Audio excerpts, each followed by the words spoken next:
नमस्कार मुलांनो, आज आपण इयत्ता 7वीचा सामान्य विज्ञान विषयातील पाठ क्रमांक 3 नैसर्गिक संसाधनांचे गुणधर्म या पाठाचा अभ्यास करणार आहोत. आपण मागच्या भागात सुद्धा हवेचे गुणधर्म पाहिलेले आहेत की हवेला वजन आणि वस्तुमान असते आणि वातावरणाचा दाब सर्व दिशांना समान असतो. याच्याबद्दल आपण माहिती घेतली. आजच्या भागात सुद्धा आपण हवेचे काही गुणधर्म पाहणार आहोत. तर मला सांगा, तुम्ही जेव्हा सकाळी कधी उठता हिवाळ्यामध्ये आणि बाहेर जाता तर आपल्या झाडांवर वगैरे पाण्याचे थेंब आलेले म्हणजे पाण्याचे थेंब दिसतात. तर का तुमच्या कधी मनात आलं का की हे कसले थेंब, हे पाण्याचे थेंब कसे आले इथे सकाळी सकाळी? तर तुम्हाला माहिती आहे की आपण सगळे बोलतो त्याला दव पडलं म्हणून. आई आपल्याला तुम्हाला सांगत असेल की हे दव पडलं. पण मग हे कसे येतात असे तुमच्या मनामध्ये तर प्रश्न आलाच असेल. मग आपण ते कसे येतात ते आपण पाहूयात. तर हवेचा गुणधर्म कुठला? आर्द्रता. आर्द्रता म्हणजे काय? तर हवेतील बाष्प रूपात असलेले पाण्याचे प्रमाण. हवेमध्ये बाष्प असते आणि बाष्परूप पाणी असतं, तर बाष्परूपात असलेले पाण्याचे प्रमाण म्हणजेच आर्द्रता. हवेतील आर्द्रतेचे प्रमाण वेगवेगळ्या ठिकाणी वेगवेगळे असते. आता मला सांगा, आपण आता ही आर्द्रता समजून घेण्यासाठी आपण एक छोटासा तुम्ही घरच्या घरी तुम्ही एक प्रयोग करू शकता. तुम्ही काय कराल, एका ग्लासामध्ये बर्फाचे खडे घ्या आणि मग ते ग्लास तुम्ही किचनवर किंवा कुठेही ठेवा आणि मग थोड्या वेळाने त्याचं निरीक्षण करा. थोड्या वेळाने काय होईल, निरीक्षण केल्यावर तुम्हाला काय आढळेल? तर निरीक्षण केल्यानंतर तुम्हाला काय होईल, थोड्या वेळाने त्या पाण्याचं ग्लास असेल ना, त्या बाहेर असे पाण्याचे थेंब दिसतील. पाण्याचे थेंब किंवा ते पाणी दिसेल. मग तुम्हाला प्रश्न पडेल की हे पाणी कसं आलं इथे, हे ग्लासाच्या बाहेर पाणी कसं आलं? तर तुम्हाला माहिती आहे का, हे जेव्हा आपण जे ग्लास ठेवलेलं असतं त्या ग्लासाभोवती जी हवा असते ती काय होते, ती थंड होते. काय होते? तिला थंडावा मिळतो. कशामुळे? तर ह्या पाण्याच्या म्हणजे बर्फाच्या पाण्यामुळे त्या बर्फाच्या भोवती म्हणजे ग्लासाच्या भोवती जी हवा असते तिला थंडावा मिळतो. आणि हवेमध्ये तर तुम्हाला माहिती आहे बाष्परूपात पाणी असतंच आणि मग ते हवेतलं बाष्परूपातलं पाणी सुद्धा थंड होतं. आणि मग काय होतं, तर ते एका विशिष्ट तापमानावर त्या पाण्याचे कशामध्ये म्हणजे जे बाष्पाचे रूपांतर पाण्यामध्ये होतं, संघनन होतं. म्हणजे वाफेचे पाण्यामध्ये रूपांतर होण्याच्या क्रियेला संघनन म्हणतात. हे तर तुम्ही 6वीला शिकलेलाच आहात. मग काय होतं, तर त्या पाण्याचे बाष्पाचं काय होतं, रूपांतर कशामध्ये होतं, तर पाण्यामध्ये होतं आणि मग त्या ग्लासाच्या भोवती आपल्याला पाणी दिसतं. आता हवेतील आर्द्रतेचे प्रमाण हे तिच्या बाष्प धरून ठेवण्याच्या क्षमतेनुसार ठरत असते. जसं रात्री किंवा पहाटे हवेचे तापमान कसं असतं, एकदम पहाटे हवेचं तापमान कमी असते की नाही, मग तेव्हा तिची बाष्प धरून ठेवण्याची क्षमता सुद्धा कमी असते. म्हणजे हवेची बाष्प धरून ठेवण्याची क्षमता सुद्धा एकदम पहाटे किंवा रात्री कशी असते, कमी असते. अशा वेळी हवेतल्या जास्तीच्या बाष्पाचे पाण्याच्या थेंबात रूपांतर होतं. काय होतं, म्हणजे हवेत जे बाष्प असतं त्याचं रूपांतर कशामध्ये होतं, तर पाण्याच्या थेंबात रूपांतर होतं आणि ह्यालाच आपण दवबिंदू असे म्हणतो. आणि म्हणून आपल्याला ते झाडांच्या पानांवर वगैरे पाण्याचे थेंब दिसतात. ते ह्याच्यामुळेच की जास्तीच्या बाष्पाचे पाण्याच्या थेंबात रूपांतर होते. का? तर कमी तापमानामुळे काय होतं, त्याच्या बाष्पाचे पाण्याच्या थेंबामध्ये रूपांतर होते. तर दुपारी जेव्हा हवेचे तापमान वाढलेले असते, दुपारी आपल्याला दवबिंदू दिसतात का? तर दुपारी नाही दिसत, कारण सकाळीच दिसतात. कारण सकाळी हवेचे तापमान खूप कमी असते, त्यामुळे बाष्प शोषून घेण्याची क्षमता सुद्धा हवेची कशी असते, कमीच असते. तर दुपारी जेव्हा हवेचे तापमान वाढलेले असते तेव्हा हवेची बाष्प धरून ठेवण्याची क्षमता सुद्धा वाढते. अशा वेळी आपल्याला हवा कोरडी असल्याचे जाणवते. तर तुम्ही पावसाळी किंवा तुम्ही समुद्रकिनारी, तुम्ही जर गावाला म्हणजे कोणाचं कोकणात वगैरे घर असेल, जर तुम्ही समुद्रकिनारी जात असाल तर तिथे हवा कशी असते माहिती आहे का? तिथे हवा दमट असते. म्हणजे तिथे जास्त म्हणजे तिथील हवेचे बाष्प धरून ठेवण्याची क्षमता तिथे जास्त असते. त्या हवेमध्ये जास्त बाष्प असतं, त्यामुळे तिथलं वातावरण, तिथली हवा कशी असते, ते दमट असते. आता तुम्हाला मला सांगा की आपल्याला पावसाळ्यामध्ये कपडे आपले कोरडेच होत असतात, म्हणजे जास्त सुकत नाहीत, लवकर सुकत नाहीत. पण उन्हाळ्यात आपले कपडे कसे लगेच सुकतात. का बरं? कारण हवेचे तापमान उन्हाळ्यामध्ये जास्त असते, तेव्हा हवेची बाष्प धरून ठेवण्याची क्षमता सुद्धा जास्त असते. आणि मग अशा वेळी उन्हाळ्यात आपले कपडे सुकतात. आणि हिवाळ्यात आणि पावसाळ्यात जरा कमी, म्हणजे पावसाळ्यात तर सुकतच नाहीत, पण हिवाळ्यात कमी सुकतात. तेच असतं कारण की त्याच्या म्हणजे हवेचे बाष्प धरून ठेवण्याची क्षमता कमी असते पावसाळ्यामध्ये आणि हिवाळ्यामध्ये. आणि त्या हवेचे तापमान सुद्धा कमी असते, म्हणून पावसाळ्यात आणि हिवाळ्यात आपले कपडे वाळत नाहीत. आता हवेचा दुसरा गुणधर्म बघूया आपण, विशिष्ट आकारमान. आता हा गुणधर्म पाहण्यासाठी आपण एक छोटासा प्रयोग करून बघूया. तुम्ही काय कराल, एक पसरट भांडं घ्या.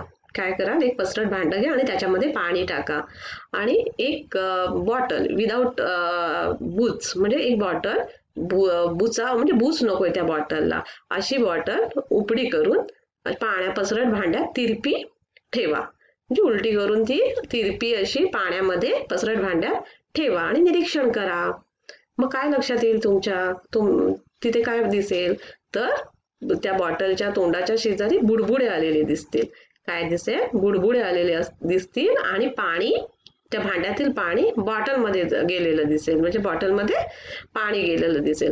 मग यावरून काय, म्हणजे काय होईल की आपल्याला काय सांगता येईल की बॉटलमध्ये जी हवा आहे, हवा होती ती बुडबुड्यांच्या स्वरूपात बाहेर आली आणि जी हवेची जागा कोणी व्यापली, तर पाण्याने व्यापली. म्हणजे जे बॉटलमधली हवा ही कशाच्या स्वरूपात बाहेर पडली, तर ती बुडबुड्यांच्या स्वरूपात बाहेर पडली. आणि तिची जागा, हवेची जागा कोणी घेतली, तर हवेची जागा त्या भांड्यातील पाण्याने घेतली, म्हणजे ते भांड्यातील पाणी बॉटलमध्ये शिरले. म्हणजे ह्याच्यावरून असं लक्षात येते की हवा जागा व्यापते आणि हवेला विशिष्ट आकारमान असते.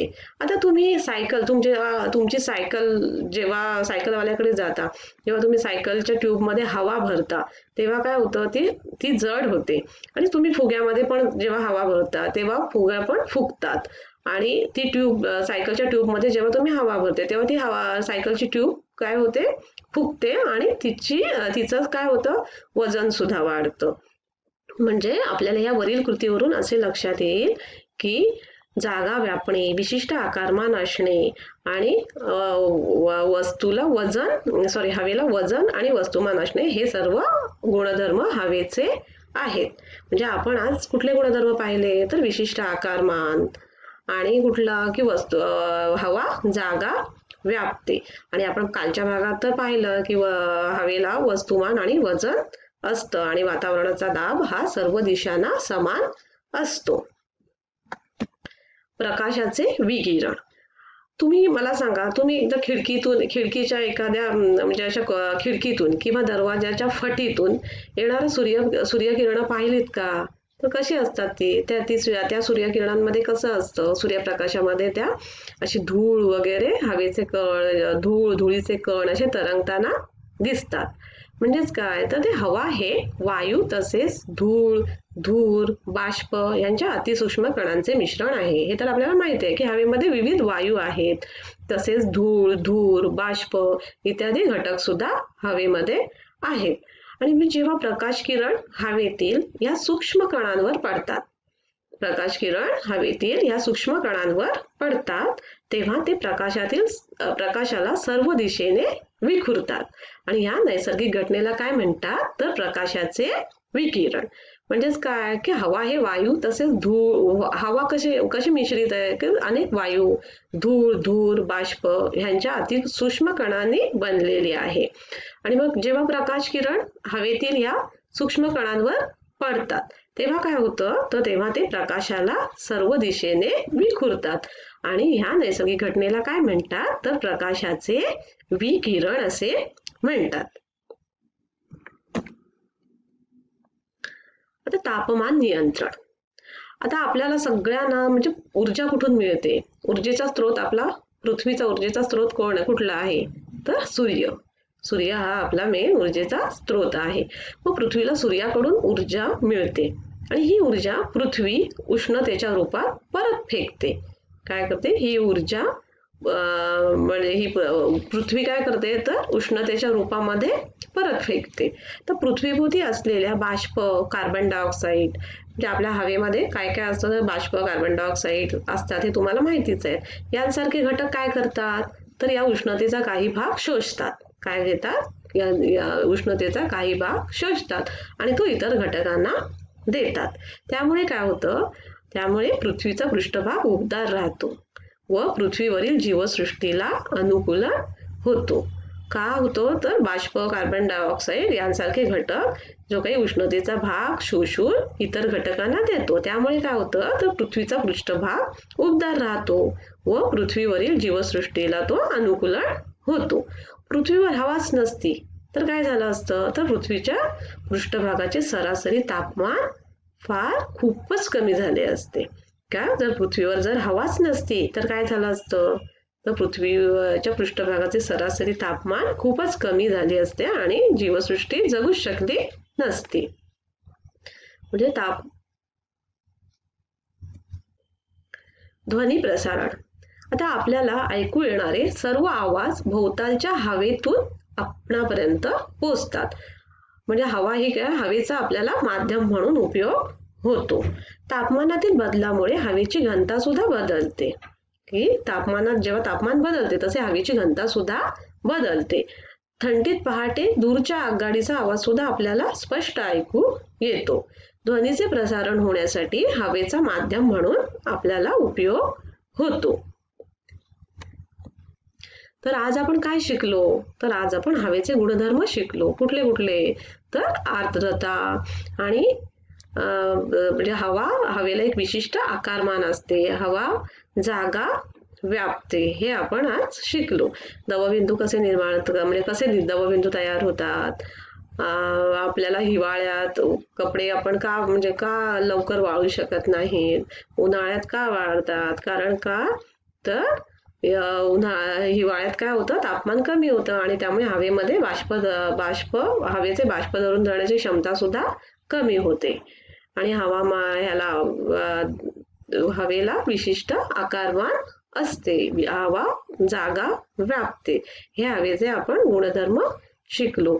हवा ही आपला म्हणजे ऐकण्यासाठी माध्यम आहे आपला हे आपण आज पाहिलं.